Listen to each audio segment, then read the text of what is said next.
Property के लालच में बहू ने सास को किया अंधा। दोस्तों, आज जो कहानी आप सुनने जा रहे हैं वो सिर्फ एक परिवार की कहानी नहीं है। यह कहानी है एक माँ, एक जज और एक ऐसे इंसाफ की जो तूफान बनकर लौटता है। और याद रखिए, जब एक माँ और एक जज चुप हो जाएं तो समझ लीजिए कहीं बहुत बड़ा तूफान जन्म ले रहा है।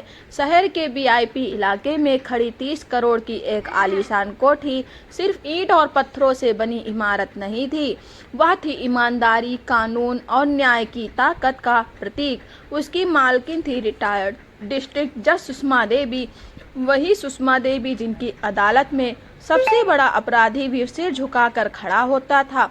उनके फैसले इतने निष्पक्ष होते थे कि लोग कहते थे, अगर सुषमा देवी की अदालत में खड़े हो तो सच बोल दो, वरना सच तुमसे बुलवा लिया जाएगा। पूरी जिंदगी उन्होंने न्याय की तराजू को संतुलित रखा।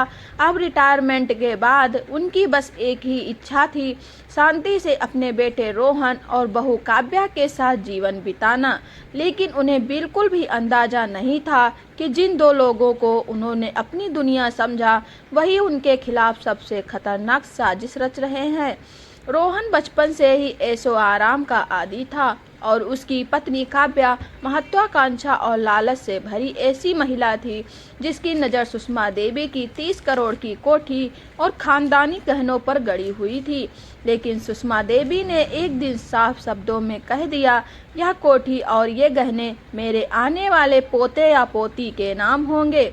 बस यही बात काव्या के दिल में जहर बनकर उतर गई, क्योंकि वह करोड़ों चाहती थी, लेकिन माँ बनने की जिम्मेदारी नहीं और इंतजार तो बिल्कुल भी नहीं। फिर एक दिन उसने ऐसा षड्यंत्र रचा जिसने रिश्तों की पवित्रता को शर्मसार कर दिया।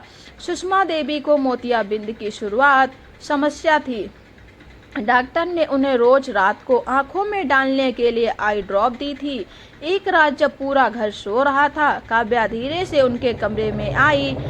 उसने आई ड्रॉप की बोतल खोली और उसमें जहरीला रसायन मिला दिया। उसकी आंखों में उस वक्त डर नहीं, लालच चमक रहा था।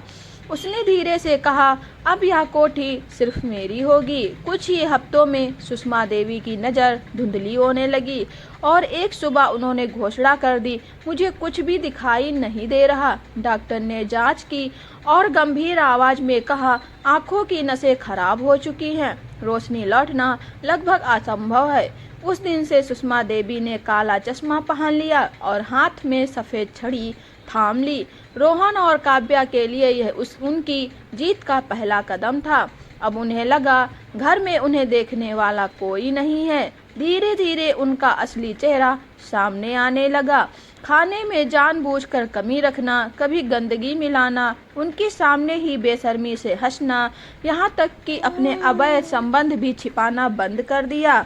उन्हें लगता था अंधी माँ क्या देख पाएगी, लेकिन वे भूल गए थे एक बात, न्याय करने वाला दिमाग आंखों से ज़्यादा तेज होता है। महीनों तक सुषमा देवी चुप रही। उन्होंने हर आवाज़ पहचानी, हर साजिश महसूस की, हर अपमान अपने दिल में दर्ज किया। और फिर एक दिन खेल पलट गया। एक सुबह काव्या बेहद खुश होने का नाटक करते हुए आई और बोली, माँ, मैं माँ बनने वाली हूँ। सुषमा देवी कुछ पल के लिए चुप रही, फिर मुस्कुराकर बोली, तो अब मेरी सारी संपत्ति मेरे आने वाले वारिस के नाम होगी। बस यही सुनकर रोहन और काव्या के लालच को पंख लग गए। उन्होंने पूरे शहर को बुलाकर भव्य गोद भराई का आयोजन किया। नेता, पुलिस अधिकारी, जज, वकील सब मौजूद थे। पूरा बंगला रोशनी से जगमगा रहा था। मंच पर बैठी काव्या के चेहरे पर खुशी कम, घमंड ज्यादा चमक रहा था। रोहन ने माइक उठाया और बोला, मेरी माँ दुनिया की सबसे महान महिला है। फिर उसने वसीयत की फाइल माँ के सामने रख दी। पूरा हाल शांत हो गया। सबकी नजरें सुषमा देवी पर टिक गईं। उन्होंने पेन उठाया, कुछ सेकंड रुकी और फिर अचानक पेन जमीन पर फेंक दिया। पूरा हाल चौंक गया और फिर उन्होंने धीरे से अपना काला चश्मा उतार दिया। उनकी आंखें पूरी तरह साफ, तेज और चमकदार थी।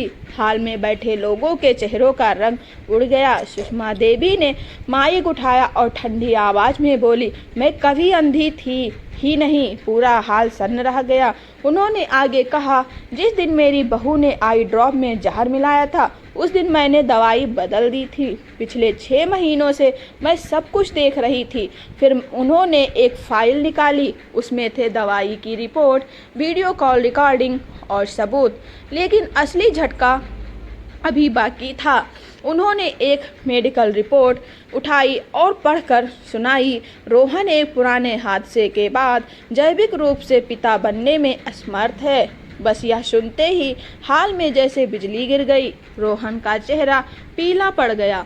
काव्या के पैरों तले जमीन खिसक गई। गुस्से में बेकाबू होकर रोहन काव्या पर झपट पड़ा और उसका गला दबाने लगा। लेकिन उसी पल पहले से तैयार खड़ी पुलिस मंच पर पहुंच गई। दोनों को पकड़ लिया गया।